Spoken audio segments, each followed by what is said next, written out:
I would definitely prefer if we could keep the and answers Q&A session at the end of the webinar, so we make sure to not waste any time or the webinar is not going to be too long. All right. So, but before we get completely started, I just want all of you guys to make sure to click this button over here in your chat box where it says to, instead of it says to all panelists, it should say to all panelists and attendees, so that everybody can see whatever you're writing in the chat. So before we got started, the chat we just had was more of a less formal conversation. So that was just a lot of different things people were asking about. So no worries about that. So please make sure to choose the all panelists and attendees so everybody can see whatever you're thinking about writing and so on and so on. All right. I don't know how many people did not join the part 1. I hope you did, or else you can watch it on YouTube. We have a YouTube channel called Dahua Nordic. In there, you can see the part 1, which is going more deeper into the technology in itself in terms of specifications, differences between devices, pros and cons about different housings of cameras and so on and so on, and NVRs or whatever there may be. So this one is more or less more hands-on. I'm going to show you how to set up all of the things from a scratch unboxed NVR with a couple of cameras connected and show you the most basic setup. So this is a basic workshop in order to make sure that those people who haven't been working with Dahua CCTV products get a great start at working with it. So without no further ado, this is the agenda that I promised you guys. We're going to go ahead with the NVR Startup Wizard, first of all, and then we're going to set up stuff like motion detection in order to record instead of constant recording, just record which might be necessary for us. So we have to look through less data in terms of reaching what we are actually looking for.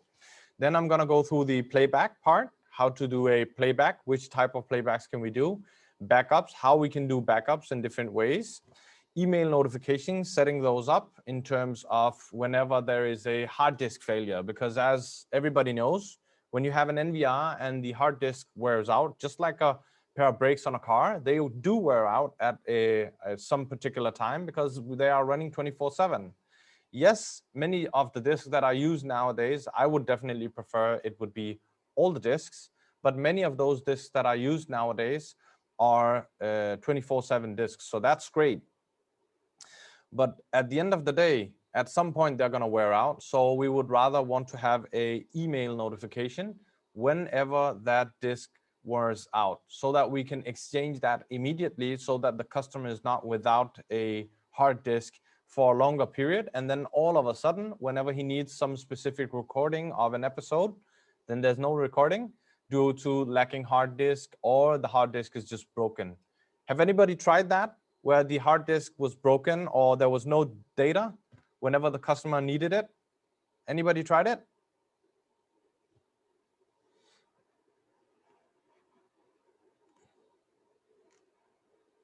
I guess nobody then.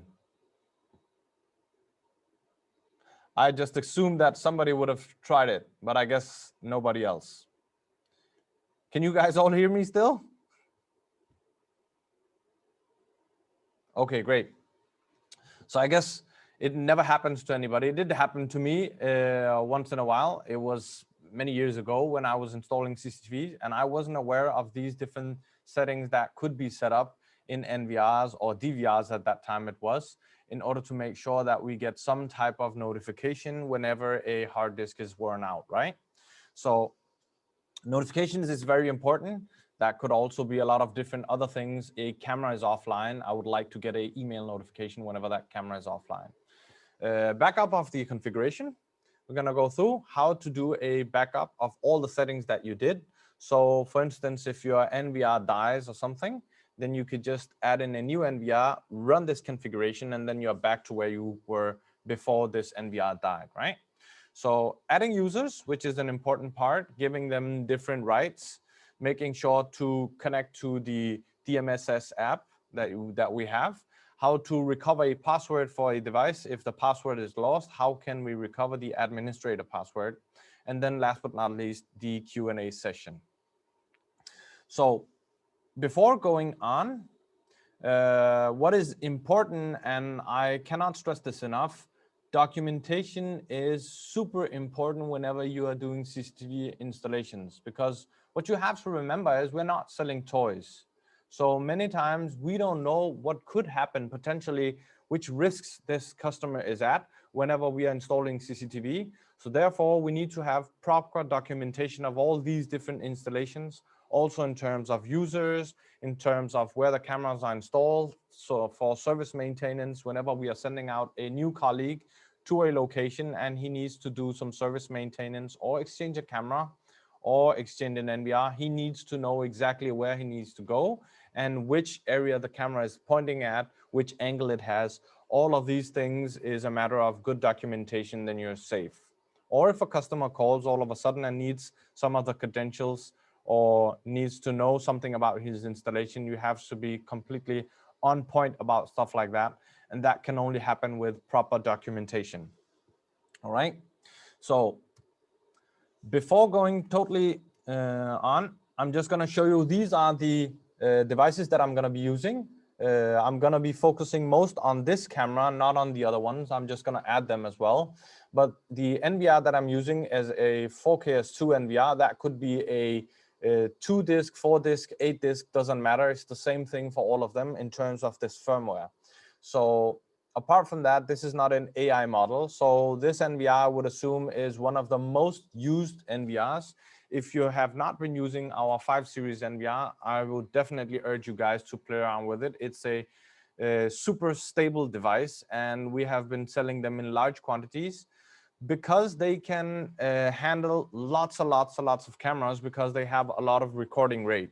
So from what you remember from the previous webinar, which I talked about, as you could see, the 5 series had the highest potential for even, I would say, medium to bigger projects. The smallest projects, I would just use small 4 series, 4 channels, 8 channels devices.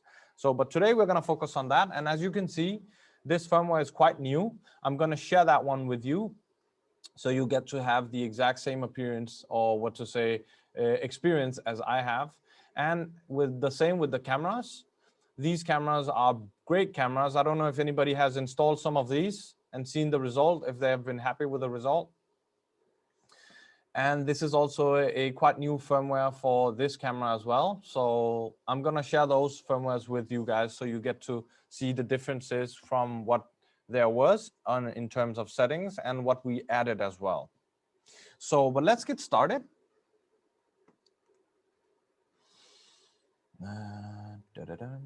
This is my NVR. This is how it's supposed to be looking at your side as well whenever you have the NVR started up from scratch, right? So let me just get the chat box up.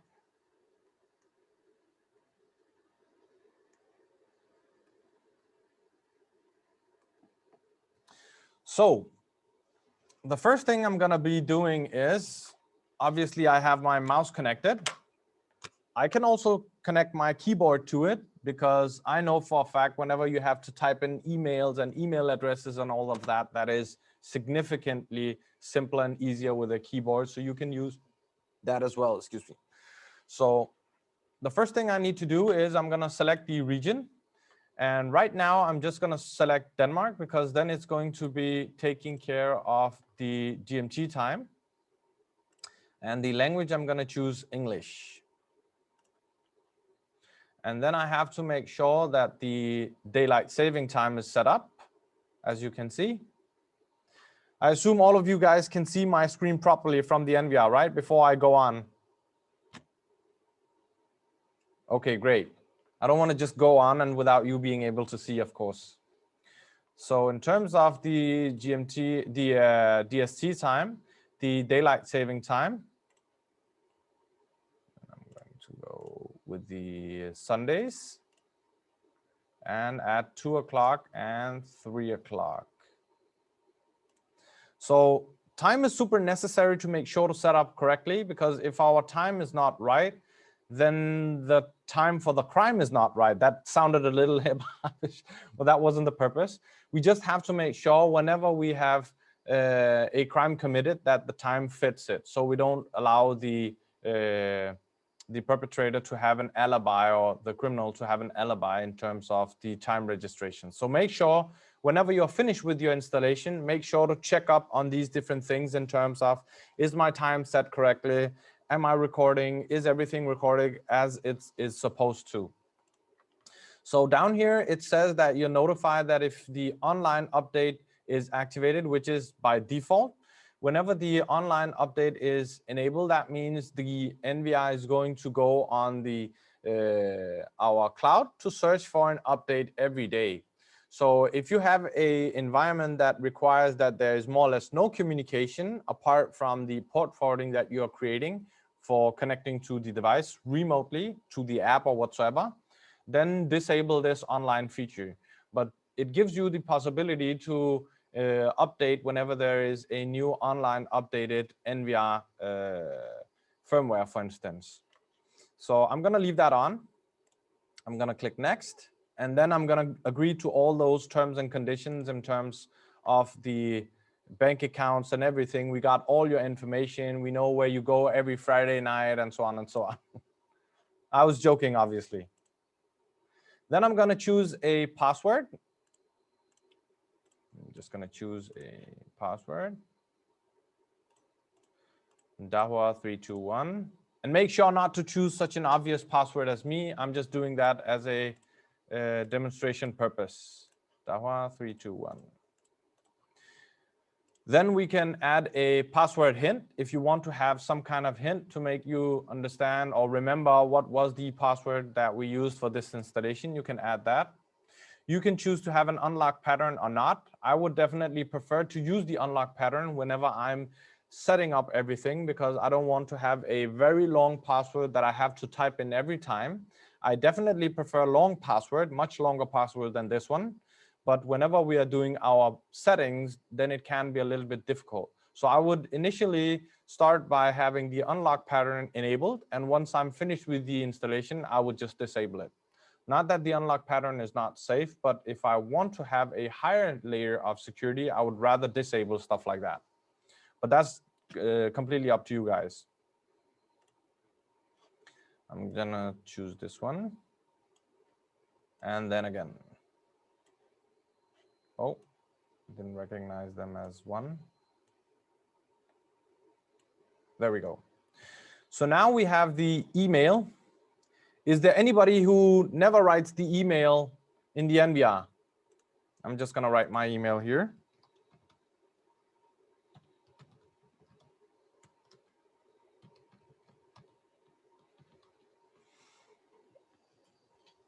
Okay, that's great. I guess nobody does that. So that's great.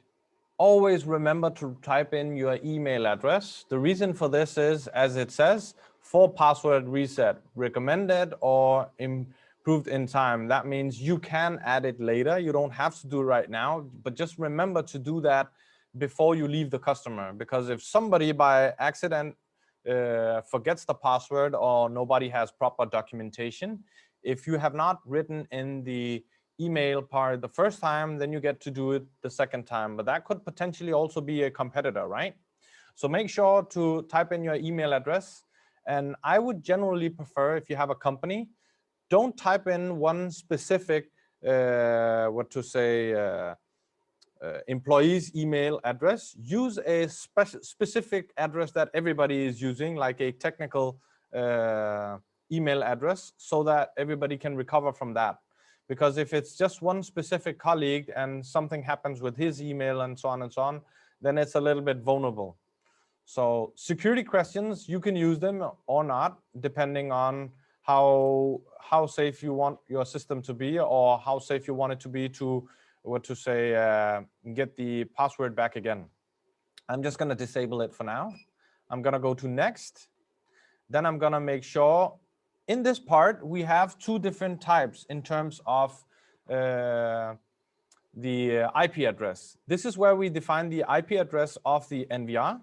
So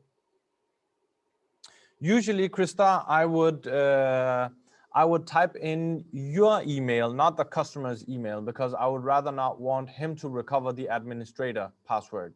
Because the administrator password, I would usually reserved for the technician or the company instead of the end user, because we don't want him to poke around in too many settings that either he doesn't understand or all of a sudden it ends up becoming your problem. Have anybody tried that customer that says, I don't know what happened, all of a sudden it just stopped working, right? Nobody knows. And then when you go into the settings, you can see a lot of things are changed. Anybody tried that? Never. Yeah, that does happen. But this is generally also because of credentials, that people are allowed to have too many rights in the system, so that they go around playing with all these settings they don't understand, and then they call you, and they don't even even introduce themselves. They just expect you that they are the only customer that you have, so you remember everything about the installation whenever you pick up the phone, right? It doesn't happen like that.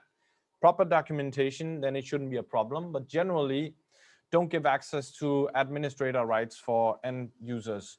Make separated users for them. All right.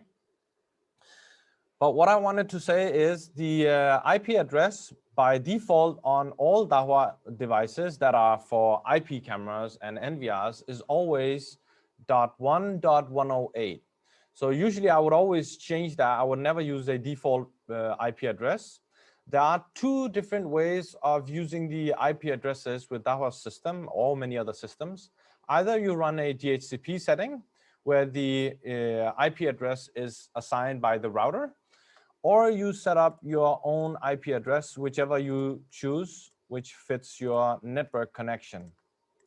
So make sure that your subnet mask and gateway is correct, or else you won't be able to connect to your devices or your internet. So once I've chosen one, then I can go ahead and I can test it, and then it says IP is available. That means that there's no conflict. So that's another good feature. In order to not having any conflict, then your system is going to be online, offline, online, offline. We want to avoid that, right? So DHCP is great. This is generally the setting that I would prefer when we are talking about smaller solutions, because smaller solutions, I would definitely recommend also to use our cloud solution, the P2P. Most of you guys know it already. The benefit of using DHCP for smaller solutions is then you just use our P2P function by scanning the QR code. That means if the customer by any chance changes the internet supplier, and then the IP range for the WAN address or LAN addresses, the ranges, all of that is changed, no worries. Our NVR is set to DHCP, so it's just going to get a new IP address assigned. So then we have the connection on our phone. We don't have to worry about it. I remember back in time when I was doing CCTV installations, I remember when it started even where you could connect to them remotely many years ago. Then this option wasn't there where you had the cloud possibilities. Then you only had port forwardings. So in terms of port forwardings, whenever the customer resets the internet router that they have in their shop or in their home, or changes the internet supplier, then this connection, remote connection, doesn't work anymore, because we are doing some settings in the router, and those settings have an effect on the NVR. So if those settings are deleted, then we cannot connect remotely when we are talking about with a fixed IP address with a port forwarding, right? So generally, I would say small solutions, I would go with the DHCP. Bigger solutions where they would rather want to control the traffic 100%, they want to use port forwardings, fixed IP address. There's a questions. Do you know if it does it automatically, or do you need to restart it for a new IP address? It should do it automatically, so you shouldn't have to restart it. Yeah, it was good in terms of labor, because you could go out there and earn quite a decent pay for doing a new port forwarding again. Yes, I assume that's what you're referring to, Anna. Okay, so I'm happy with the IP address. I'm just gonna click OK. And then I'm just gonna go on with the DNS. I'm satisfied with it, that's fine. I'm gonna click next. So in a couple of minutes, this one is going to go online. There we go, then it went online. That means now it's connected to the internet. Now we can scan this one and connect to our mobile application. So I'm gonna do that later on and show you guys. Just need to remember to find the cable. So that's the first part. Now we're connected to the internet. Next part is to connecting cameras, right? So as you can see, by default, it just starts searching. It might look a little bit different from the previous firmwares on the NVRs. We have a feature called plug and play. That means if you have a lot of cameras on a switch, let me just go back a little bit to how it all starts. Have to use the right keyboard. Because on the NVR, you have two different ways of connecting cameras.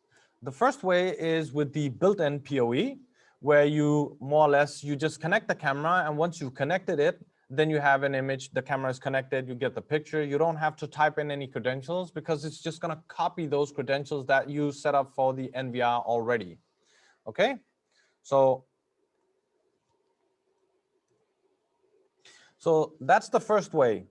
And before we go on, no, it is not possible to connect a regular PoE switch to those built-in PoE ports that are there and then extend your camera network. So before anybody starts asking for this, this is not possible. This is not how it's built. It's meant for one port, one camera only. So we do have other models where we have multiple network cards, which I would prefer if you are building a bigger network in terms of switches distributed around the buildings and connecting it to one NVR. Then I would refer to those with two network cards, because then you can separate those networks, one for the camera network and one for the WAN side for the customer's internet connection. So that's one way of connecting cameras. The second way of connecting cameras, by the way, the first one where you have connected the cameras directly, the IP address it's going to assign is starting from 10.1.1.65. And the second port is 66 and 67 and so on, all the way up to 16. So over here, we have the LAN port, which is another way of connecting the cameras. That's what I'm doing right now. I have a big switch down here where I have connected a lot of different cameras to it. And then my NVR is running in the same network. And then I can search for my devices. That's why you saw a lot of different cameras already searched in here. So as you can see, if let's assume I have a 64-channel NVR, and I have a lot of switches distributed, and I have all my cameras connected over there. So this is where I can use the plug and play, because all those cameras the NVR can find, it's just gonna add to the NVR automatically with the same credentials as the NVR already had. So it's gonna initialize and connect them. So that's why we have the plug and play. It's a little bit different from the built-in, because those are already plug and play whenever you just connect the camera. So what else we are able to do is, first of all, initialize devices. I have a couple of devices here that I would like to initialize. Let me just find this, because I have a wide range of different cameras and there are only some specific ones I would like to connect. So I'm just gonna connect this guy over here. And then, as you can see, the status says an X. That means the camera is not initialized. Whenever a camera is not initialized, that means no IP, password has been assigned for it, or email. But most necessary mandatory step is the password. So if the password is not set for it, then it's going to have this cross mark on it. That means you cannot use the device. Wherever it is on the web browser, wherever you want to use it, or a VMS or the NVR, you cannot use it. So initialization has to be done first of all. So I'm just gonna click that one. And then I'm going to initialize it. And then it asks me, do I want to use the local password and email that I already registered in the NVR? Yes, of course, I would love to do that.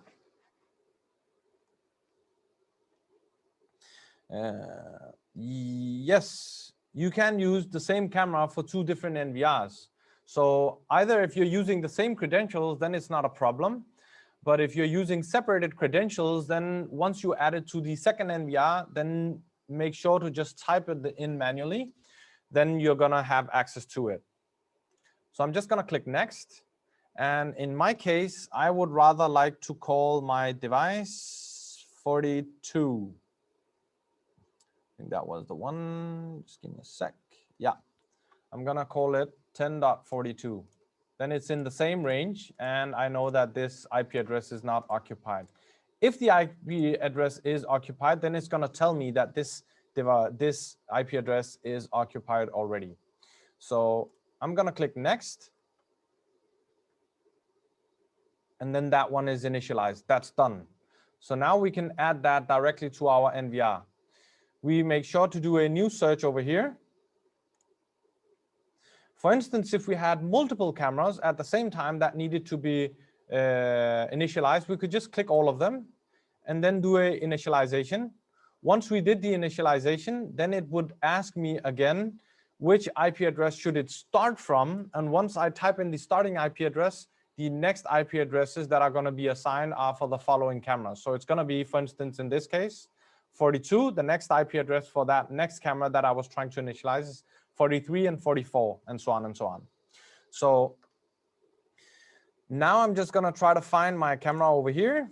I'm just going to go down here, and that's the 42.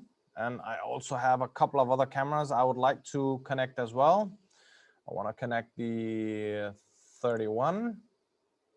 And the only reason why these are connecting is because I already set the password to be the same as the NVR. So if the password was not the same, then this one would not be lighting green in the status part. So, and then I'm going to be connecting to 51 as well. Whoa. And then we have a PTZ camera as well, which is called 131. I'm gonna just double click it. Another part is, for instance, let's assume that you're not sure, was this my camera, was it not? I'm just gonna delete this one just to show you guys. If you're in doubt in terms of if this was my camera or not, then you could just click over here in the live part. And then it's gonna show, as long as your credentials are the same, then it's gonna show you the live image of the camera. Yes, this is the camera I wanted to add. Then I can just go ahead and add it over here. So that could also be done if it's a large amount of cameras, just by clicking all of them and then just adding them. As long as they have the same credentials, then all of them are going to be online immediately. So another part we can do is we can, for instance, modify IP addresses. So if we use the same credentials, we could click potentially a couple of cameras, and then we could click modify IP. So once we type in the credentials for these cameras, they don't have to be the same as the NVR. Here we get the free choice of typing in the IP address. I know for a fact that these devices don't have the same passwords as the ones that I just added. Then I could just change the IP address. I could set the incremental value to 2, for instance. So that means if I change it to 2, and then the starting IP address could be, for instance, 48. So then the first camera is going to be called 48. The next camera is not going to be called 49 because I changed the incremental value to 2. Then it's going to be 50. And the next camera after that is going to be 52. So once I've done this, added the password, then they're going to be changed immediately. So this is a super simple way of changing IP addresses, which I would definitely prefer.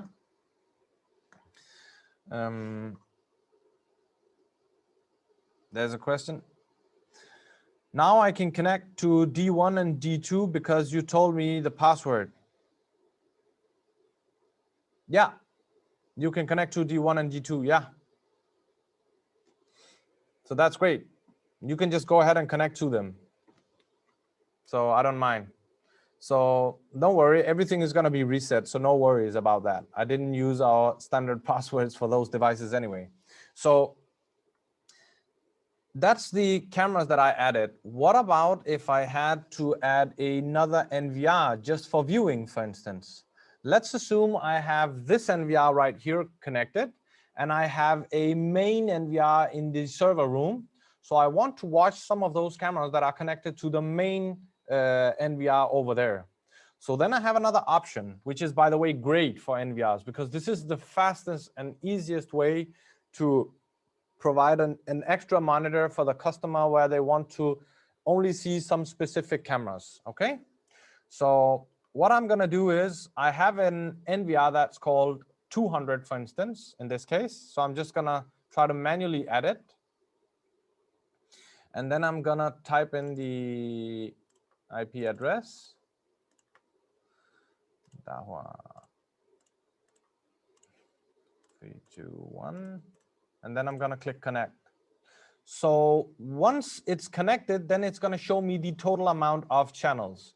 So right now I typed in the IP address of my second NVR. That means my main NVR over there, because I wanna show some of the channels on my NVR that I have over here. So down here in the total channels, I can go to my settings. And then it says I don't have enough channels on this NVR particularly because the other one is supporting 32. That's fine. Then I'm just gonna click OK. And then I'm gonna decide which channels am I gonna use from the main NVR over there. So in my case, I'm just gonna choose channel 1 because I think I had only added one camera to it. I can add channel 2 as well, even though it's gonna be blank. If I add another camera to that one later on, then it's gonna appear on this NVR as well because I already added the channel, all right? I'm gonna click OK. And then I'm going to click OK down here as well. So now I have all my devices connected. So that's a couple of ways of connecting my devices. I will also try to connect one of these cameras directly, this one, with UIR, where I have connected it to the built-in PoE. So I'm just gonna choose port 7 in this case. And then I'm just gonna connect it to my camera right here. So once this camera is booted up, then we have connection and that's it. So this one I don't have to add or anything. This is gonna be connected automatically. Down here, I'm able to see the complete bandwidth that I still have available.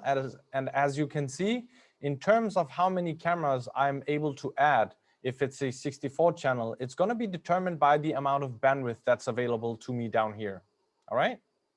So I can choose to run the H.265 auto switch. That means if the camera is supporting the H.265 codec, then I can enable that and save a lot of bandwidth and storage space. But sometimes if I want to use this NVR together with some third-party VMS, maybe they're not supporting H.265. So I would rather just, in this case, leave it as it is. So I'm just gonna click next.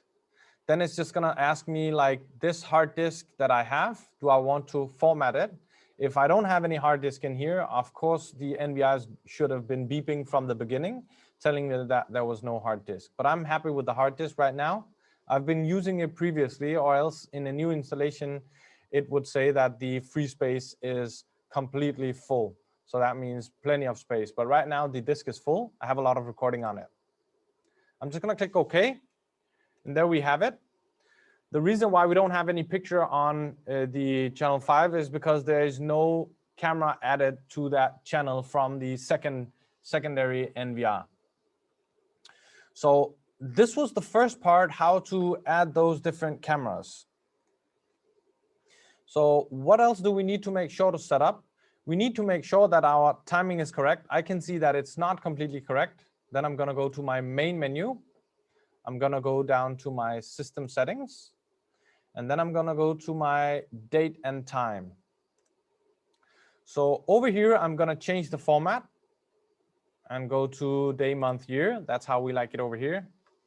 And the daylight saving time I'm happy with. And I'm going to type in a NTP that I know that I usually use.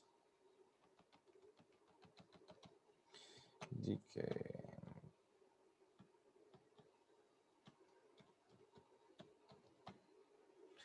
And there we go. And I'm gonna enable it. And then it's just gonna ask me, are you sure you wanna enable this? Yes, I am. Manually add. And it's updated successfully. So now my timing is correct, and I'm just gonna click apply. So what's important to understand is NTP is super important, that it's following some type of time server. If you have, for instance, a VMS or some other devices, and you want to make sure that those settings for the time is synchronized, make sure to use an network time protocol in order to make sure that the timing fits each other, so that it's always updating this. And I could just go ahead and type in like every 10 minutes or 60 minutes, whatever. You should be fine. So it's gonna adjust the timing if the timing is a little bit off. I'm gonna click apply.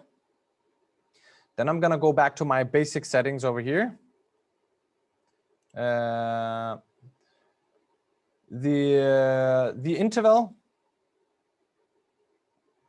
you don't have to change the interval. 60 minutes by default is okay. That means every 60 minutes, it's going to be updating the time. So I could also set it to 10 minutes. That should also be fine. So as long as it's not a day or a week or something, then I would feel safer. So I'm gonna go to basic now. So in here, I have the possibility to change the NVR's name. Is there anybody who does that? Changes the device name?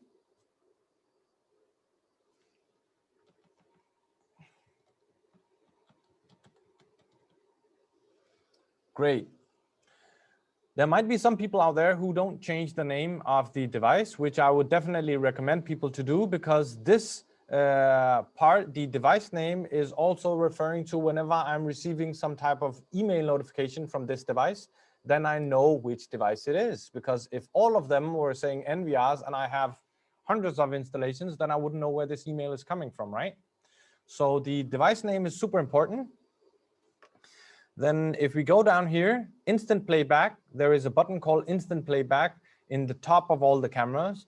Then we can decide how long time should it go back automatically. By default, for me, 5 minutes is fine. Down here, I would be able to choose the logout time. That means if there is no operation, nobody's touching the NVR and it's still logged in with the administrator password, then after 10 minutes, it's gonna log out. So personally, I would rather prefer this one to be 1 minute. So, but in terms of what we're doing today, I would rather just keep it much higher. But for installations, I would keep it as low as possible, because I want to make sure that the device logs out immediately whenever I leave, more or less, and if I forget to do it manually. All right. Non-login user permissions. That means which cameras do we want to show whenever the device logs out. Then I could choose maybe the possibility to see channel 1, 2, 3 should only be there when I'm not logged in. So this is where I can decide to change that. Camera sync time, that means the camera's time is going to be synchronizing with the NVR. And I can change the interval to be every hour. So navigation bar just give me some quick access tools. I can use that or not. I'm not going to use this in this case. Then I'm just going to click apply, and then I'm done with the most general. Which perimeters do you want me to explain about, Krista?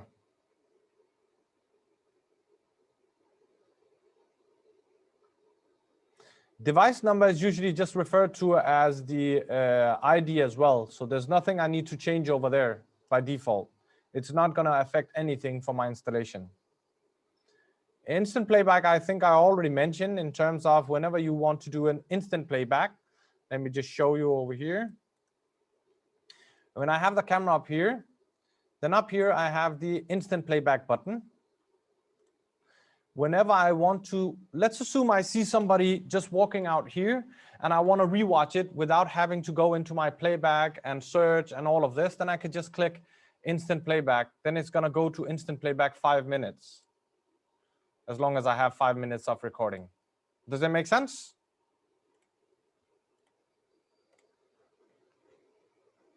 So, okay. So that was my basic settings and my time settings. Those are some of the most important parts I need to set up. I'm going to say that a lot. Those are the most important. Those are the most important. But this is, in fact, the basics of the NVR setup. So we already added a camera, and we are able to go. What we need to make sure is, let's assume we want to do a recording only at specific time frames, or if we only want to do recording by motion detection. the first thing we need to do is we need to go into our storage part and go to our schedule. Once we've gone into our schedule, we have a lot of different options. But the first one I'm going to go through is the schedule, because this is where we were talking about motion detection. Schedule. So as you can see, by default, if you just leave the NVR as it is for now and don't do any more settings, then it's just going to constantly record. So as long as you have some type of recording, that's great. So you didn't make any mistakes in terms of forgetting to check if it's recording. So leave it as it is. It's just going to record constantly. So if you want to do a little bit more advanced settings in terms of, for instance, motion detection, then the first thing you need to do is you need to make sure to do motion detection schedule recording. So first of all, what I'm going to do is, if I would rather only want motion detection on Monday, Tuesday, Wednesday, Thursday, Friday, but Sunday and Saturday, I would like to have constant recording, then I'm only going to choose those. So I'm going to just choose those on the left-hand side. And then I'm going to choose the green one first, because I don't want to record constantly. And then I'm going to choose the yellow part. And then I'm going to click and hold and drag it. So since I copied them, I linked them actually. That's how I can just drag and draw for all of them. So, but let's assume that you want to do a better recording in terms of, let's assume I want to do constant recording and motion detection recording at the same time. Why would I do that? I would do it because sometimes when I'm adjusting my sensitivity for my camera later on for the motion detection, maybe there might happen something further away that I didn't see, what could become important later on. That could be a car crash. That could be some burglar robbing someplace else, or that could be a lot of different scenarios. But I don't want to spend all my resources recording all of that. I want to record it in a lower frame rate. I'm able to do that in my encoding settings, which I'm going to show you a little bit later. So the first thing I need to do is I need to go in and click the green part again, the general, and then choose whenever I want to record constantly as well and motion detection at the same time. So as you can see, between 12 and 15, I'm going to only record by motion detection. The other parts, I'm going to record constantly and motion detection. And if I go into my, my time settings in here, I can see that the timing is already divided automatically. I don't have to do anything. So this is just to make sure that some people prefer to do it like this, where they type in the timings. I prefer to do it like this because I get the better overview of the whole schedule that I'm setting up in terms of how I want to record. It could also be alarm recording that I only want to record based on some PIR detector triggering, or motion detection and PIR, then it's this one that I'm going to draw. But I can't record motion detection, this yellow part and the orange part at the same time. It wouldn't make sense. The intelligent recording is in terms for IVS lines. If I want to record for analytics, then I have to drag this blue one all across all of the cameras, for instance. I can click all. And then once I'm here, that means now I'm doing intelligent recording all the time as well. So if there is, let's assume, tripwires that are triggered, then it's going to record as well. So those are referred to the intelligent recording. Pause is for if I have an integration with a cash register system. Up here, this one only applies to camera 1. I can go ahead and copy this to some specific cameras if I would like to. I could also go ahead and choose, once I've applied it, I can also go ahead and choose some other camera that I want to set up separated with a different template. So this is how I set up this part. Then we have the pre-recording. Pre-recording means that before the event happens, for instance, for motion detection, we want to be able to record 4 seconds before. So it's not some kind of pre-crime device in that terms. It's not like, I don't know, I don't remember the movie name with Tom Cruise where they are investigating with pre-crime and stuff. This is quite simple. The NVR records everything and then distinguishes it with pixel changes and deletes it if there's no pixel change, if we are only recording by motion detection. But once we have set the, by default, it's set to 4 seconds in terms of pre-recording. 4 seconds before that event starts, then it's going to keep that recording.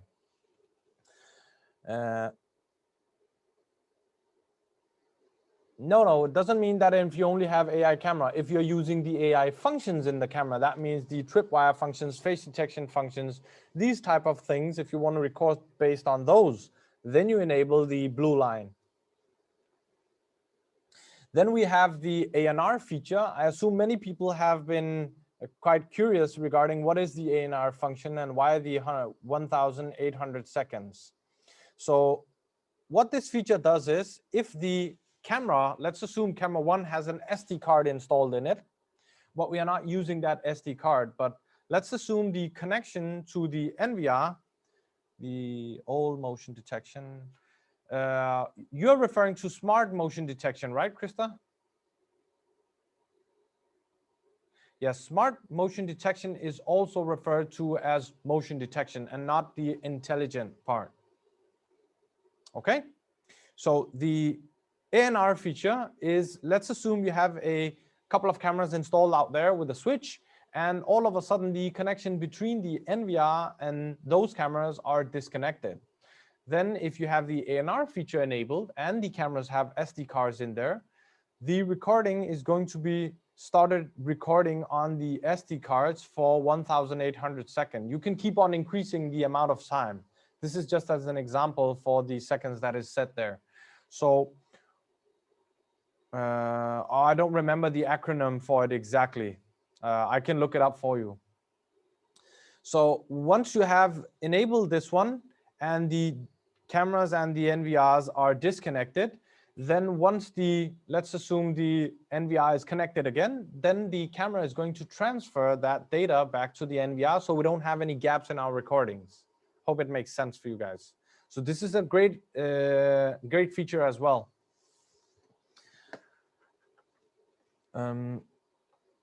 While we are already at it here, we have different things like the basic part. Override is set by default. That means if the hard disk is completely full, it's going to delete one day and then record a new day. So it will always be a full hard disk. So down here, we are able to choose if we want the data to be deleted after a specific amount of time. For instance, in Denmark, we have a regulation that says you're only allowed to record for 30 days. So then we set this one to 30 days. And that could be in other countries, there is a limitation where it's only 1 week, for instance. So this is, of course, something we have to pay attention to in terms of following the local law regulation for it. So remember always to click apply on all those settings. And then it just says, are you sure you want to delete all those recordings that were before that, before those 7 days? I'm just going to change it to 30 in my case, because I'm sitting in Denmark. And then I'm going to click apply and then OK. So what else I have to set up? For instance, now I just set up the most common things. I'm not going to go through all the settings. As I said, this is a basic part. No, it doesn't lose one whole day. It's going to record slowly. For instance, it's going to delete little by little and record little by little. So this is going to happen simultaneously. So it's not just going to delete one full day and then go on. So now what I need to set up is my encoding settings before we get to the motion detection part. So as I said before, I could record constantly with a lower quality or lower frame rate. We already talked about the frame rate, the bit rate, and all of that in the previous webinar. I assume you guys remember. Yeah, I don't know how small those pieces are, but we are not talking about anything that's significant. So the what I was saying is the encoding setting is where we decide how do we want to record, in which quality do we want to record whenever there's motion detection. How do we want to record for constant recording? So then I'm going to go down to my camera part. And as you can see, I have all of these features here to add more cameras. I can go ahead and see the device status. If there are devices connected where there's motion detection enabled, then it's going to show over here. I can see the firmware of all the devices. I can update them, by the way. If I have the devices firmwares on a USB, I can connect it to the NVR and start uploading them directly from the NVR. I don't have to do it from a laptop. So this online feature, I haven't seen it working yet, but it's a matter of time. Then we have the encoding settings, yeah. So the encoding settings, now I'm just gonna focus on channel 1. As you can see, by default, it's set to general. And this camera, all the newer cameras, the newer firmwares that are gonna be in the cameras, they're gonna be changing to H.265 as a default setting, all right? So you can always change that. So first of all, I noticed the recording type. Whenever we are talking about general recording, we are talking about constant recording, all right? So constant recording, the resolution is fixed to the highest resolution the camera can provide. Then we have the frame rate. I can choose to have a lower frame rate because I don't want to record in my constant recording with the highest frame rate, right? I want to save some of that bandwidth and that storage space. Smart codec is good. It saves you a lot of space. It keeps the iframe for a much longer time. I don't know, Krista, if we can go through some of these questions at the end. Maybe you can just write them down. Then we can go through all of them because then it's going to make it a little bit easier for me to make sure to keep the time frame for the session. I hope that's all right. It's okay. We can just have them all of them later on. So then I have the frame rate set to a 5 frames because I don't want to record with the high frame rate because it's not that significant for me, the things that are happening further away from my motion detection zones. Constant bit rate, variable bit rate, I assume I already talked a lot about last time. So generally I would choose the variable bit rate. And I would make sure to, in my bit rate, to set a higher bit rate. Since we don't have, in my constant recording, maybe I wouldn't set the bit rate that high. Since we do not have the possibility to increase the bit rate even higher by default is because the frames are only 5 frames. So the maximum bit rate 5 frames can take up is the maximum that is provided right here in the custom part. So, but right now for this lower quality, it's more than enough. So then I'm gonna click apply. And then I'm gonna go through my motion detection settings. In here, as you can see, I'm not able to change the resolution for the same stream or the compression. So that's fine because we're talking about the same stream. But I for sure want to increase the frame rates, 25 frames. Variable bit rate is fine. And then I'm gonna change the bit rate to 8 megabit. So that means if it's necessary, we have so many changes in the scenario, then the bit rate is allowed to go all the way up to 8,000 bits. So that means we have as much detailing as the camera can provide. That's why we choose it, or even a little bit. Yeah, as you can see, that's the maximum. So for this camera. So this is how I would set up. So that means if there's not really anything particularly happening, motion detection only in a small area, no like dynamics are changing that frequently, then the bit rate that is being used is going to be much lower than if we had chosen constant. The substream refers to usually the mobile app or if you're streaming, because since the camera can provide multiple streams, the most common use is for the mobile phone. That means we are watching with a much lower quality on the mobile phone. That's how we are able to control those settings for the quality over there as well. So that was the encoding settings. This was some of the more heavy stuff, but most important stuff. You can always copy all of these credentials to all those other cameras. But if you have, for instance, a camera that's 4K and not 4 megapixel, then you're not going to be able to copy all of these settings. So this is just stuff that you have to pay attention to. So the next part is once I've enabled this one, is how to go in and enable the motion detection part. Then we're going to go into our alarm part over here. And then I'm going to go down to the video detection. So once I have channel 1, first of all, the first part I need to do, I need to enable it.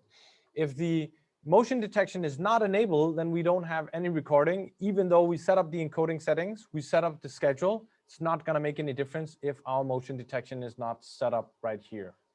So over here in the region part, once we click this one, we have up to, I'm just going to delete this first area. We have the possibility to divide the area for sensitivity into 4 different sections. So as you can see already now, the picture is lacking because it's running constant and it's running the 5 frames. That's why it's lacking from the picture in the NVR. So I'm going to define, for instance, my first area where I'm choosing the sensitivity to be a little bit lower and the threshold a little bit higher. So what does the threshold and sensitivity mean? Whenever we're talking about the sensitivity, then we are talking about the light changes in the scenario. When we are talking, the higher the sensitivity is, that means the less light changes that needs to be in order for it to trigger. Whenever we are using the threshold part is defining the size of the object. So the higher I go for the threshold, the bigger the object has to be in order to trigger our motion detection. And then I can go ahead and choose region 2 and draw that.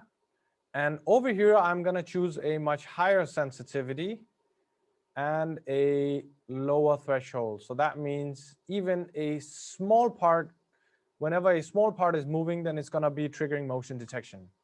And then this last part I'm going to leave because I don't want to actually trigger any motion detection based on any movement in here. That could be a highway, that could be anything, or my neighbor, for instance. So once I'm happy with that, I'm going to right click and then I'm going to click apply. So down here, we have different settings as well. We can trigger alarm outputs, the relays directly in the NVR. We have stuff like the anti-dether. By default, it's set to 5 seconds.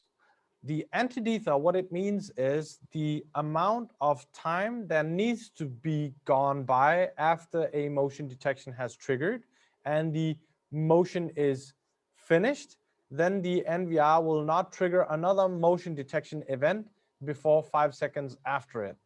So whenever I look into my event list, if I turn down this one to 0, so whenever there's a movement and there is a stoppage and there's a movement again, then it's going to trigger a lot of new events.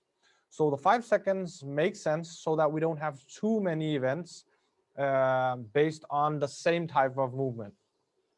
Post alarm is referred to the relay, how long time the relay is going to be triggered whenever we set up the relay out.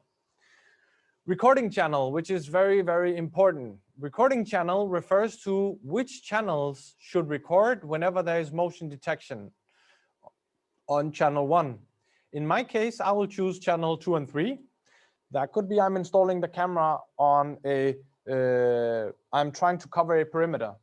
And there are multiple cameras installed. And let's assume one camera catches something happen in the or triggering the motion detection, then I would rather have recording for all of them so I can see what's happening on the whole perimeter. So there will always be recording whenever I go to my events and search, and I'm going to be able to see recording from those other cameras as well. Post-record, how long time should it record after the event, of course. PTZ linkage, if you're lucky enough to have a PTZ camera, then you can go ahead and enable it. Since I already have a PTZ camera, I don't remember exactly which one it is. But what I would be able to do is when there is triggered motion detection on this camera, I have to find, first of all, which one was my PTZ camera. Let's just assume it's this one. Then I'm going to choose this one and choose preset. So once motion detection is triggered on channel 1, then the channel 4, which is my preset, I'm just guessing, can trigger preset 2, for instance. I have to have the preset set up. The presets is referred to as fixed positions that I have already assigned in my PTZ camera, which, by the way, can be done from the NVR. So once this is done, whenever there's movement triggered, the PTZ will move over there to that area that I have decided should be the preset. So the tour, when I go into my tour, what that does is if I enable this one, and let's just assume I'm going to stick to channel 1. Whenever there is movement, let's assume I have 60 cameras that I'm watching or 32 cameras that I'm watching, and it's late night. Usually there's not supposed to be movement in those areas. If this setting is enabled, whenever there is movement from channel 1, then it's going to pop up in full screen. Once that movement is done, it's going to go back to the full split again. So this one is just going to pop up to show me what is significant for me to look at because something is happening in that area. All right. The buzzer, which triggers a audio noise whenever there is motion detection triggered.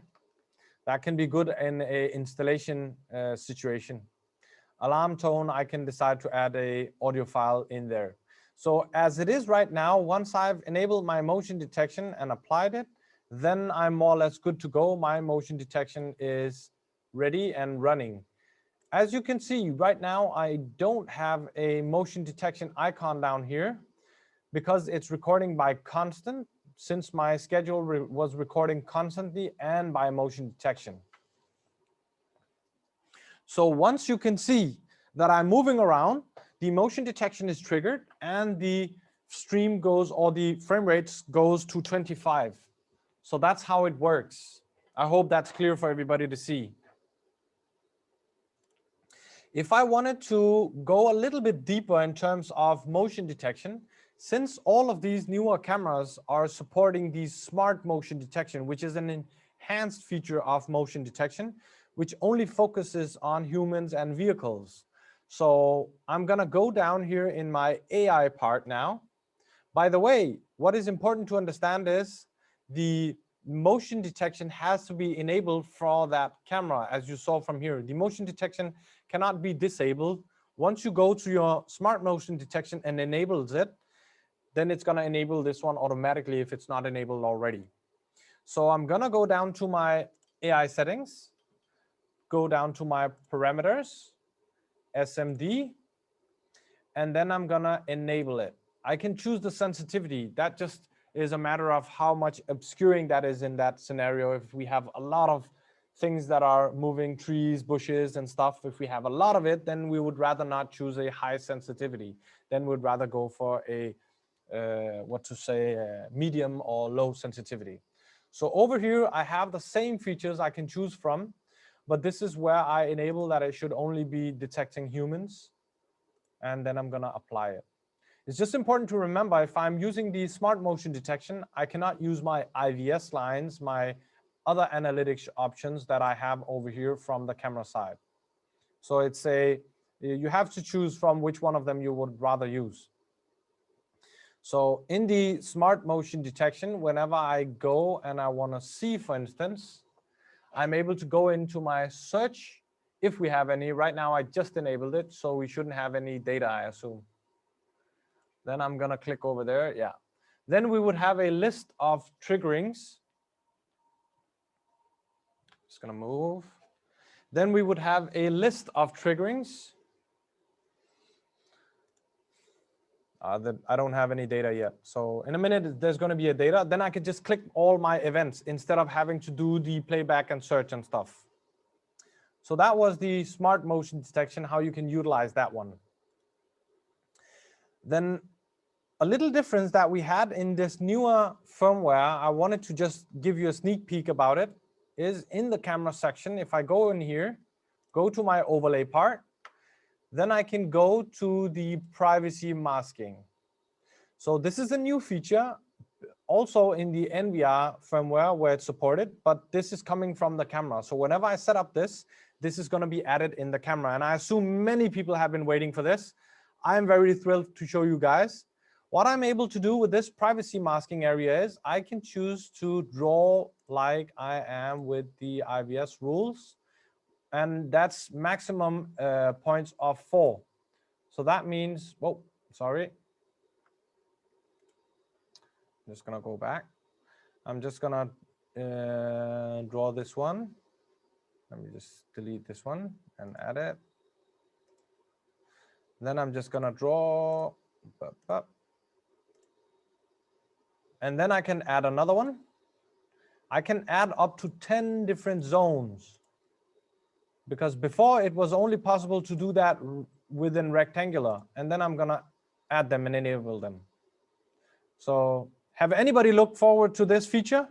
I have for sure.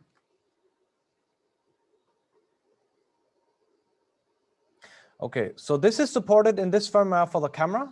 And the NVR, if you want to do it from the NVR, you can do that based on this firmware as well. So up to 10 different zones. Before it was only 4 and they were only rectangular, which made it very difficult sometimes. So this was just a small sidestep I wanted to show you guys. Let's go to the playback because I can see we are already quite under time pressure, unfortunately.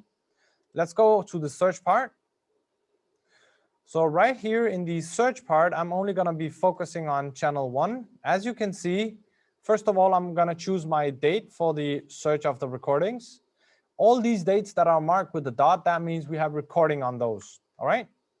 So down here, we're able to see, over here, by default, it's going to choose the first 4 cameras because those are the most common ones you would want to watch if you have a small solution, bigger solutions.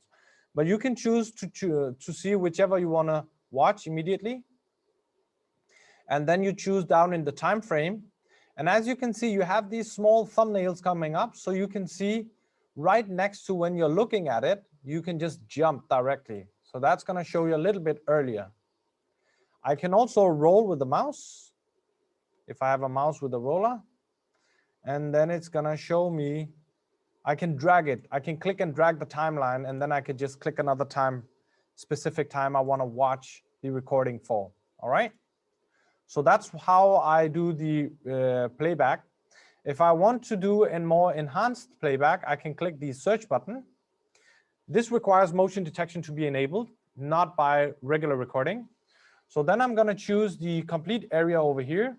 Whenever I'm doing the smart search, then it's going to show me all the recordings that are only happening within this area that were triggered by my smart motion detection. So clicking this one first, dragging over the tiles, choosing the area, and then just click search. Then now it's just going to be jumping. Now you can see the motion detection is triggered from my reflection because we had a high sensitivity and high threshold. So then it's going to jump through all the recordings from whenever there was movement only in that designated area. So next part is how do I do the backup? Let's assume I'm just going to stop this one. I want to do a backup. I'm just going to choose a time here and roll with the mouse. And then I'm just going to choose from here. And then I'm just going to click the scissors. This is going to be my starting point because I clicked the scissors. Then I can either just click and hold down this one, the orange one here, choose where I want to end this, and then I'm going to click again. So now you can see I have somewhat 20 seconds. If I'm happy with that, I'm just going to make sure that I have a USB connected. Once I have that,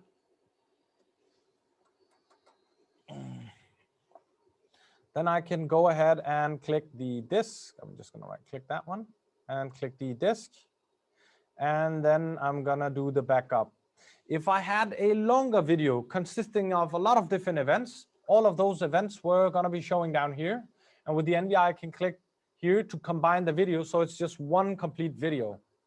And down here, I have the standard format, the raw format from the recordings. I would prefer that because the USB is going to be, or the NVR is going to be adding a player, the smart player on the USB already. You can also, for instance, if it's not such a significant backup that you're doing, you can do it in a MP4, then no player is needed. And then you just click backup. And this one, then it's going to create a folder for the date today and the NVR name, device name. And then I'm just going to start it. Backup is complete. That's it. So that's one way of doing the backup. Another way of doing the backup is if I go over to the, for instance, let me go over to the backup menu.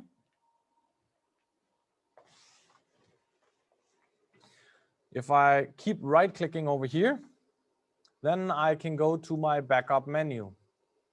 So down here, if I have already written down the specific time frame, oh, sorry, I forgot one thing, which was quite important to show you guys. Right-click. I'm just going to show you another thing, which I thought was pretty interesting as well. So let's assume I want to mark this specific time, and then I want to do the backup later. Then I can click here and then add a tag. I disconnected the keyboard. And I'm gonna just write test. And then click OK. So then I can right click. Once I'm in my search menu where I can choose which one, then I have to choose the camera that I'm searching for in terms of finding those tags. And then I have the tag right here. I can double click it and play it. And I can also click it and then just click the disk. Then I can do the backup of it. So that's how you do the backup on a regular basis. You can, for instance, if you're doing a playback, you can also do the playback directly from the USB. If you're not sure if you got the right recording and stuff, then you can click over here and find the recordings from the USB. Another way of doing a backup is right-click, go to the backup menu, and then more or less in the same way, choosing the channel, choosing the type of recording you want to do a backup of, choosing the time frame. And now you can see I have a lot of different events. I can just click those three. I can even play them back before I'm doing the backup to ensure that those are the right recordings, and then just click backup. And then it's going to be doing the backup immediately, and that's it. So there we go. And I click OK, and then I'm done. So that's how we do the backup part. Just try to see if I got any recordings on my... Yeah, there we go. I have a couple of recordings. I can go ahead and play back. Those are from the SMD. As you guys remember, I was just walking in and there we go. So that's how the SMD was working. I can just click all of those and do the backup immediately down here from the right-hand side. So that's an easy way to find your recording if you're looking for some humans instead of just some type of movements. Next part is stuff like the email notification. Email notification, which is important to understand. How many people are using the email notifications already?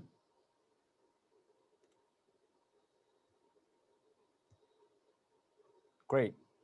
So the thing that has to be done, first of all, in order to use email notification is go to your email and fill out all of the credentials for the email notifications. I'm just going to show you how it kind of looks. I'm not going to give you all the examples right now. This is just me using the SMTP directly from the NVR. I'm using Gmail SMTP. If you want to use Gmail SMTP for testing purposes, you have to go into your account and allow the smaller apps to be used with the SMTP. If you don't do that in your profile in your Google account, then you're not going to be able to use it like this. So these are the credentials I need to type in. SMTP server, the port that I'm using, referring to which encryption that I'm using, the username and password for my email, and the same with the sender, the same email. And then down here, I can type whichever email I want to send to and click plus. Click OK, and then I can go ahead and test it. Just make sure to click enable before you start using this. All right. So this is how the the email notification is working. You need the SMTP settings. I can just share. You can just see the. You can just snapshot it right now if you want to. I'm just going to share with you. Just snapshot this and just type in your own credentials in there instead of it. And make sure to go into your Google account and enable smaller apps to be used with the SMTP under security. So we do this a lot during our regular workshops over here. I assume many of you guys who joined the workshops already know how to do it and have seen it working. So, but I can tell you definitely this works. Okay. I'll just put this guy aside. So this was how to set up the email notification. Once the email notifications have been set up, what I'm able to do is then I can go down, for instance, which is a very important feature, is down in my alarm part, and then the exceptions. under the exceptions. Over here, I would choose send email. Once I've enabled this one, then I'm going to be receiving an email whenever the disk is broken down. It says no disk or a disk error. So I would do that for both of them and then click apply. So that's how it works. So all of these features with the email notification, if it's for motion detection, I would generally not recommend to use it for motion detection. You'll get a lot of emails. So, but all of this is only going to work if you have set up your SMTP settings. All right. That could also be for network.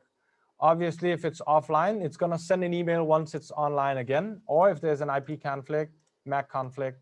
A lot of these different things we can enable for the show message. Just means that it's going to pop up if there is a screen connected to the NVR. It's going to pop up on the screen directly, like the hard disk is broken, or there's no hard disk. So anybody watching this monitor on daily basis, he will be notified immediately as well. So that's how the show message works. Report alarm usually is referred to if you have an integration with an alarm system. So next part is if we want to, by the way, before going on, I just wanted to show you guys, is there anybody who's using the alarm inputs and outputs on the NVRs?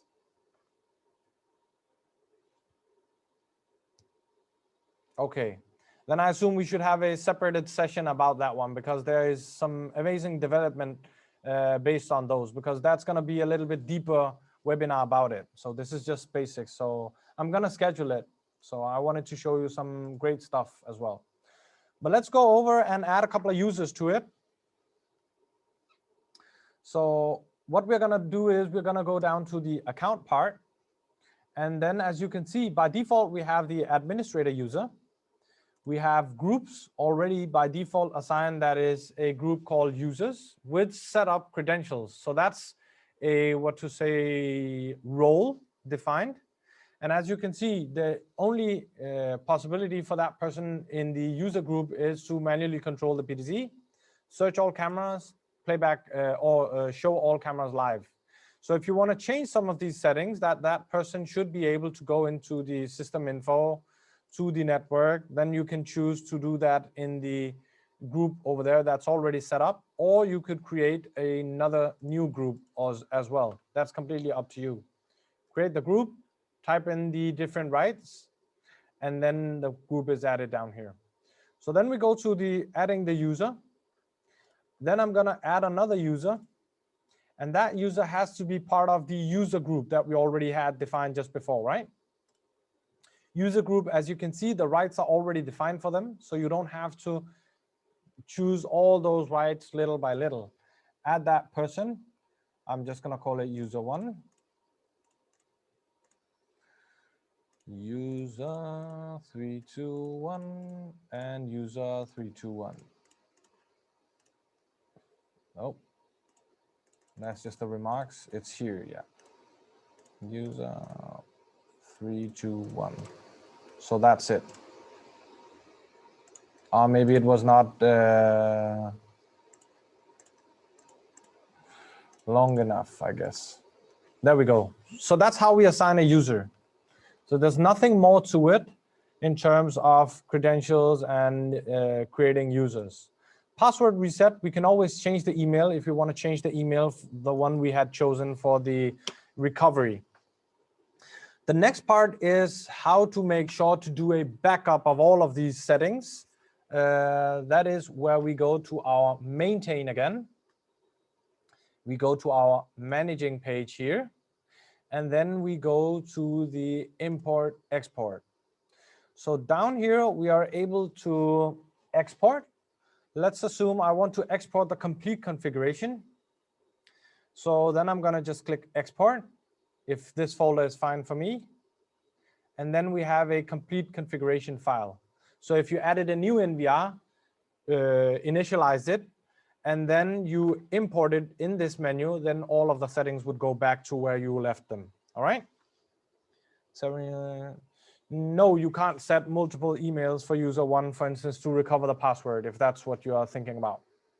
But you can add multiple people to receive these different emails in terms of whenever there's motion detection or tripwire or hard disk and stuff. So you can keep on adding many users for the receiving part of the email notifications. So if you wanted to default an NVR completely, you go down here and click default, and that's it. Then it's going to ask you for the password for the NVR before you're allowed to do that. Or update, if you want to update the NVR, either if it's auto update, manually check, then it's going to go ahead and request if there's a new one, but it already did that every hour or every day as I chose before. So that's more or less how it is. The last part I wanted to show you is how to recover the password and add the mobile phone to it. I know that we are a little bit out of time. I hope you guys can bear with me. But I wanted to show you how it looks when I connect to the NVR from my phone. I'm going to go to my network and then P2P, or I could also just go to my home page, to my main menu, and then click up here in the QR code. And then I have it to my right-hand side. If you don't know which app to use, then you can scan with your camera or your mobile scanner, the left QR code, then you'd be able to see it immediately. So right now, what I'm gonna do is I'm going to input, just give me a sec. I'm gonna scan it with my QR. So right now I'm just gonna add my phone to it.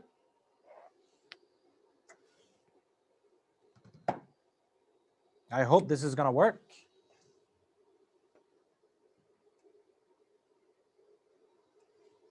Okay. DMSS. I'm gonna open up the app first of all. I can just delete this guy. So first things first, we need to add a device. This is my home screen. I'm gonna click up in the right corner at the plus. Then I'm gonna get the the serial number scan. I'm just gonna go back to my previous window. And then I'm just gonna scan it.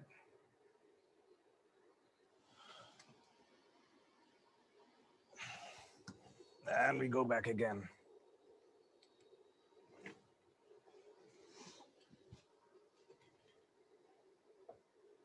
I'm gonna click next. And then I'm gonna choose which device am I using in order to connect. And right now I'm using an NVR. And then it's gonna ask me to add in a device name. And I'm gonna just call it webinar test. And then the password is Dahua 321. And then I'm gonna save it. So the username and password is the one that we added in the NVR. And there we have it. This is our live view. We can turn the screen. And we can also go ahead and change the quality. As you can see, by default, it's choosing SD. And SD refers to as Substream, so the lower quality. If we wanted to double click this one, and I clicked SD down in the bottom, I hope everybody can see it. In the bottom, SD. Then you can see the quality became significantly better because now it's running mainstream. So I can go ahead and snapshot a couple of times. As you can see, I can snapshot there. Then I have a snapshot of what's happening immediately. I can do a recording immediately if I wanted to, the playback immediately by default for that camera. I can also go back and do the recording immediately from that camera. So when it's saving all of these files, it's only going to be saving it within the app. It's not going to be mixing it with all your family photos and stuff. It has a separated folder within the app. You can access these recordings. So once I'm happy with it, I'm going to click it again. So I can close all the cameras that I had before, and then I can click and open them again. So this is how it works, an easy way of connecting to the cameras. If I wanted to do a playback, for instance, I could go over here and go to my, as you can see, I have the webinar test here. I can click it at the 3 dots to the right, and then I can move it to the top. So then I have the webinar test in the top. Once I just click it over here at the play all, then it's going to show you those 4 images that are the default images. I can also go ahead and click up in the right left corner. For end users, this might be a little bit more convenient to look at it like this. But I would rather just want it to see it like this. Take care, also. Thanks for joining, and sorry for the delay. Yeah, sure. Then we're going to go to the playback part. In the playback part, what we're going to do is, first of all, we're going to choose the camera. Either we can click directly on the plus in the middle of the screen, or we can right-click up here if it's multiple cameras that we wanted to do a playback of. Then I can click the webinar test. Once I click that one, then I get to see those channels that are connected. Then I could choose channel 1, 2, and 3 and start doing the playback. Then I could zoom in just with the fingers on the timeline, for instance. And then I can go ahead over to some more recording. There we have it. This is how it's doing the playback. Oh.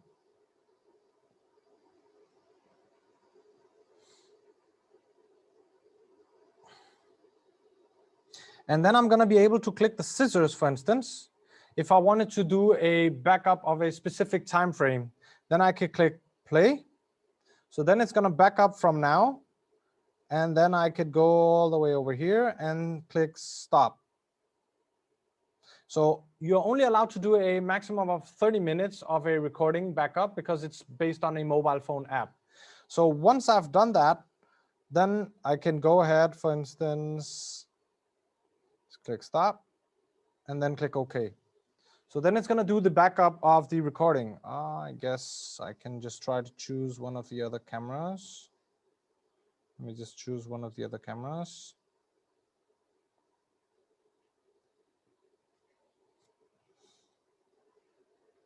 Click play. And then do the stop, click. And then now it's downloading the backup of that recording. So that's how you do the backup directly. You can always change the date right here. Oh, sorry, right here in the middle where it says the date. I can always choose that one. When I wanted to access some of my recordings, for instance, I can go back to my home position up in the left corner. And then I will go to me in the bottom right of the app where it says me. And then, oh, sorry, not me, I'm sorry. Go to your home page, and then up in the top menu, you scroll all the way where it says file. Then I have my recordings. I can click them and I can play them.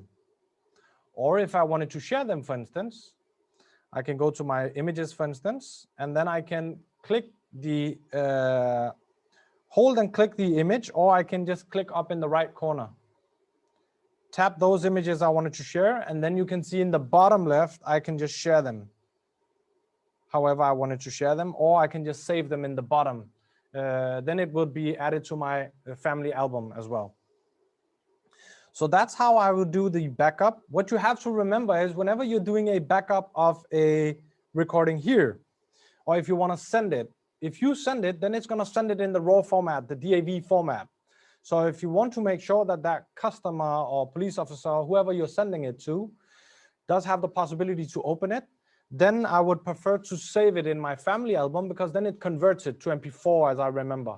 And then you can send it, and then that person does not have to have a recorder in order to play back the recording. So that's how you did the playback. Now to the recovery part. When we go down to me, for instance, we want to recover the password of our NVR. Then there is a tool manager here. And here we can click the reset password or password resetting. So this does not require I log into any account or anything from my phone. Now I'm just going to switch over to the NVR.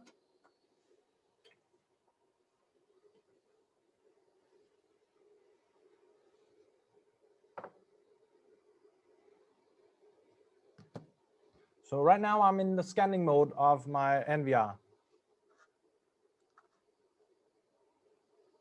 Oh, yeah, there we go.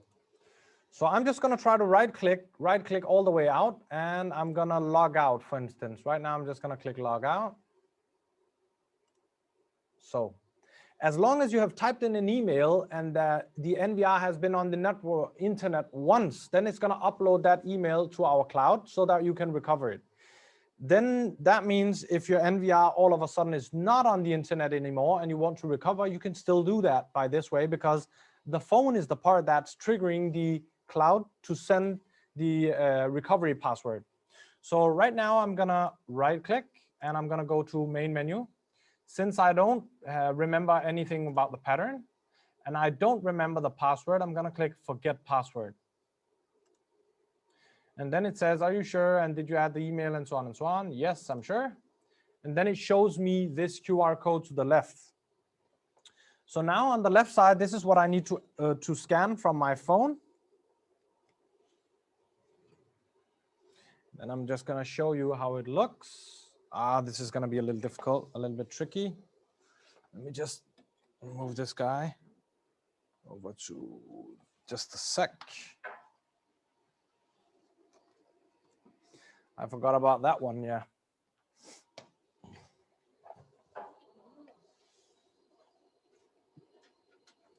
And now I'm just gonna be scanning that QR from my phone. Let's see if I can reach it. Maybe a little bit longer.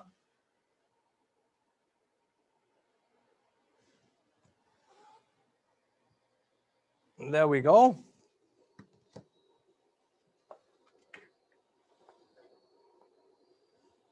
And then it says it's recovered successfully. So once this one is recovered successfully, then I'm gonna be receiving an email on my email. Let me just have a look. There we go. I'm just gonna show you guys. Now I just got this email. As you can see, I just received it. This is completely fresh. So now this part I need to type in on the NVR. I'm just gonna do that right now.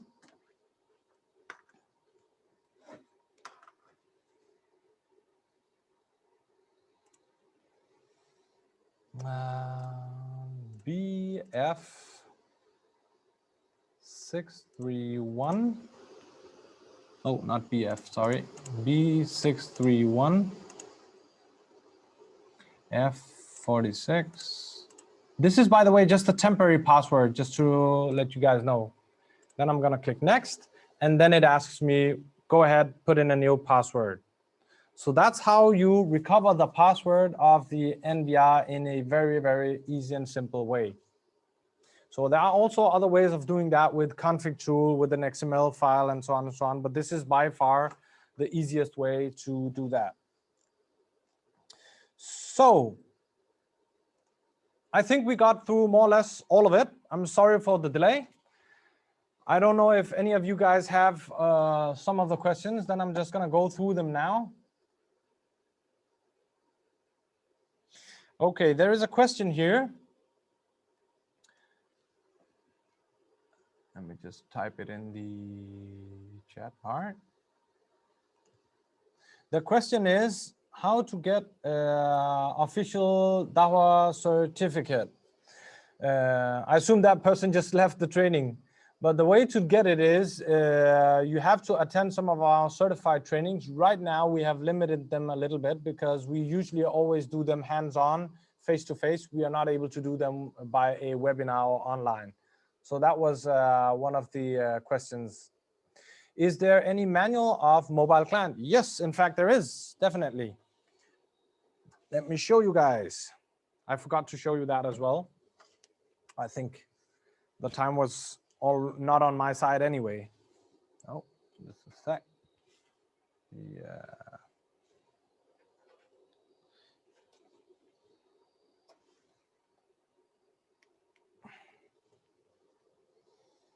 In the DMSS app, let me just show you that.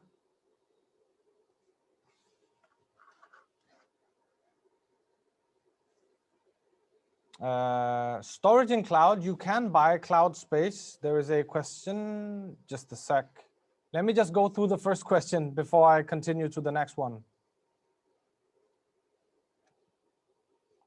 So in here, in the app notification, you can go to the help, and then down here you have a complete manual. This one, if you go to the live view, then it shows you all the explanation about all the features in the live view, whatever you can play with. As I said, we only went through a fraction of it.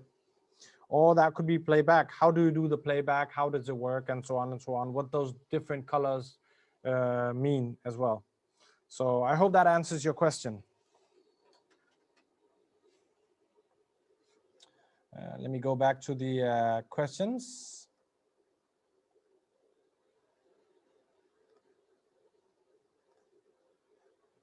Just go back. There's a question where it says storage in cloud like Dropbox. It's not possible to store directly in cloud in Dropbox. We only have our own cloud where you can buy storage space directly. So that's the only way to do it. And I have a couple of questions in the chat. I don't think any of you guys here in the Nordic have a certificate for 2021 because those have to be renewed on yearly basis. Since we did not do any certification trainings in 2021 yet, then none of you guys have the certification. How can we export 2 days of recorded material to the police? You go to the NVR in the recording part, in the backup part, and then you just choose the full day. And then you just have to have a volume that's big enough to cover that recording. This is also where I emphasize that make sure that you are recording in a good compression with a variable bitrate, because then your recording is not going to take up as much space as the constant bitrate. So, but in the backup menu of the NVR, and then you choose the time and the day, and then you start doing the backup. I hope it answers it. How do do the cloud? The cloud-based is only based for our when you have a subscription. So that's on the basis as it is right now. It's only for our IMO brand, our consumer brand right now. And the app is also called IMO for Life. There you can do it.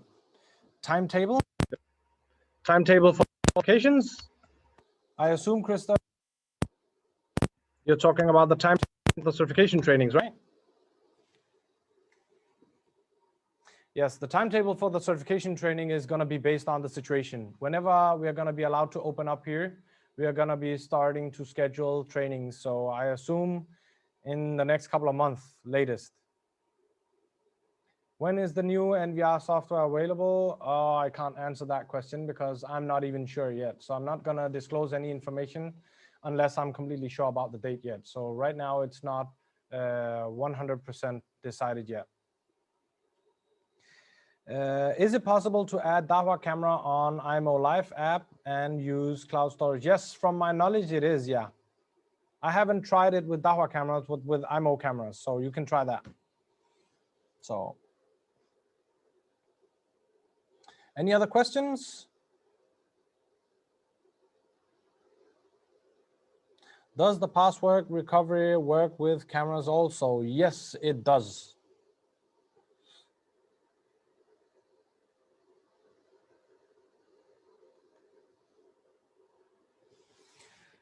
I guess, can all NVRs use this firmware? No, not all NVRs can use this. This is only for our 5 series, not the AI model, but the regular 5 series. There is a firmware for the AI model as well, but only for the 5 series, the one that I'm going to share. What rights do you recommend it to give to the end user? The rights I would personally prefer to use. Let me just go ahead. The rights that I would personally prefer would be usually be, sorry, let me just go ahead.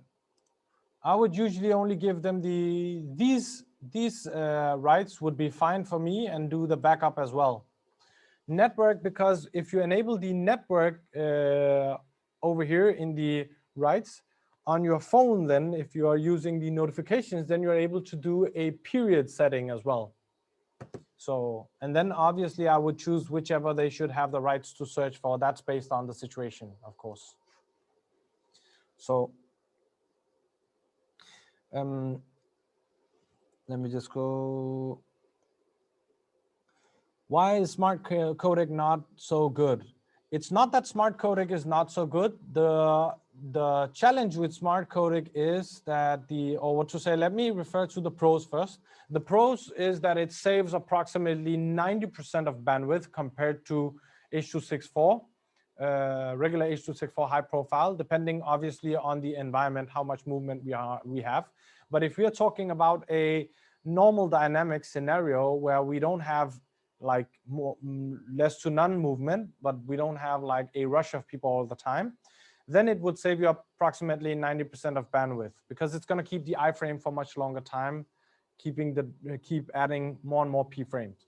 But the downside of Smart Codec is that many other manufacturers, let's assume VMSs, if you want to connect them to it, they cannot be used together with it.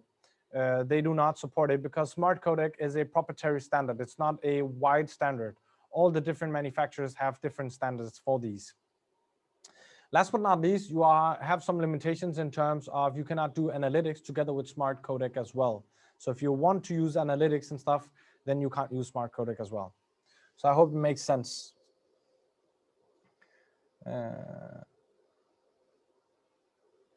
Of course, it uses a processor part in the camera. The more processor power you use in the camera, the more resources you are taking from the camera. So yes, it does. I'm not sure it doesn't use all the processor power in the camera when you're running Smart Codec. How much data hour is required for heat map function to be reliable? To be reliable is a very relative term, I would say. So it's hard to discuss in terms of reliable. Whenever you're doing heat map with a camera, then it's going to save those heat maps when we're talking, for instance, the fisheye camera, which would be the one I would recommend, because it's doing it with a more advanced technology. It's only counting the heads of people, and that's how it's distributing the heat map. So whenever you're doing heat maps, those heat maps are not saved in the NVR or in the SD card. They are saved in the camera's flash memory. So if you factory default the camera, the heat maps are gone. So there's not really any requirement in terms of storage space for heat mapping. I hope that answers the question.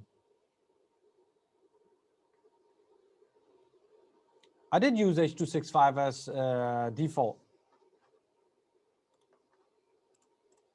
I'm quite sure, but I would. Yeah, I did.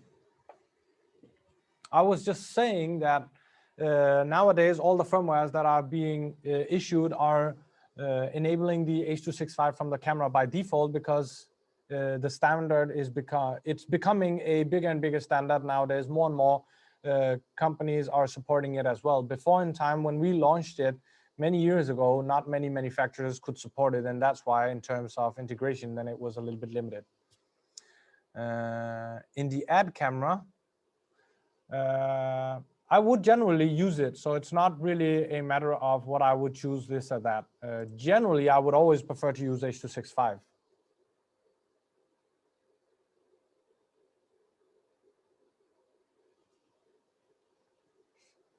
Is it possible to have Smart PSS to supervise all customers' installations? Yes, in some sort it would, because you can use Smart PSS to see which devices are connected, in terms of seeing, do you have some disconnected devices? So in that way, yes, you can. There are just some limitations, 256 channels as the maximum. This you just have to pay attention to. But yes, it is. And you can set up different rules in Smart PSS in Event Center that would trigger if some NVR has a hard disk that is not working, or so on and so on. Can it warn if a NVR is down? Yes, if it's offline, yes, it can. you can enable it in the event manager directly in Smart PSS. I think we already went through that last time when you were in the certification training. With a buzzer and email, yeah, that's possible as well. The buzzer is not, the audio sound you can trigger in Smart PSS and email as well, as long as you set the SMTP up in Smart PSS as well. And it has to be running all the time.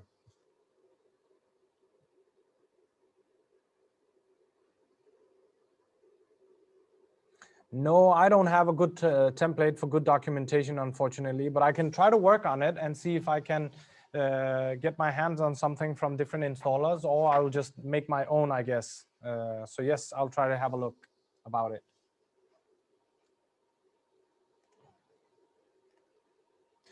Okay.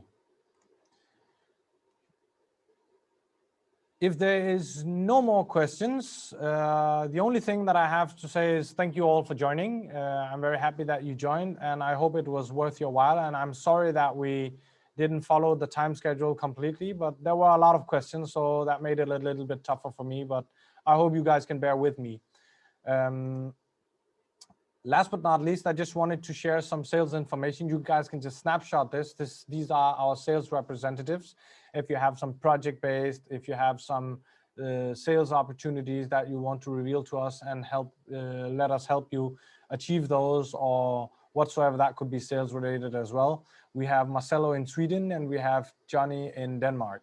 So, or else we have Lars, that is generally for Nordics. So go ahead and reach out to them if you have some specific questions or sale related stuff, or to your distributor. My contacts on the left-hand side. Scan me if you want to hook up, if you're not connected already. If you want to see some new videos and stuff, I always share that on Facebook as well and on LinkedIn as well. So go ahead and follow us there on Dahua Nordic. We are also on YouTube, where it's called Dahua Nordic channel. So over there, we are sharing all our webinars, all our trainings, and so on and so on.